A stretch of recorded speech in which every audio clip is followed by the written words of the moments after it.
नमस्ते अनि न्यानो अभिवादन साथीहरू। मधेस प्रदेशमा यतिखेर नेपाली कम्युनिस्ट पार्टी अहिले एकताको सभामा केन्द्रीकृत छ। तपाईँ देख्न सक्नुहुन्छ यो मानव सागर हेर्नु सर्लक्कै मधेसका जनताहरू अहिले उठेका छन्।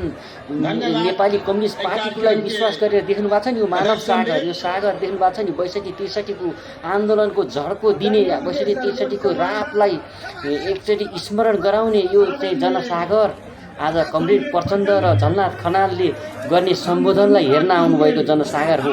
नेपाली कम्युनिस्ट पार्टीको यो एकताको जनसागर हो।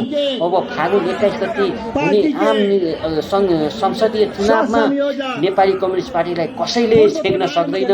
यो जनसागर आइसकेको छ। त्यसैले सम्पूर्ण साथीहरूले घर घरमा, चोक चोकमा, गाउँ गाउँमा, सहर सहरमा नेपाली कम्युनिस्ट पार्टीलाई जिताउने अभियानमा लाग्नुहोला। देशको उन्नति, प्रगति र विकासको लागि हात्तेमालो गरेर अगाडि बढ्ने कल्पनाका साथ यो जनसागरलाई स्वागत गर्न लागौँ। ल है, लाल सलाम, लाल सलाम।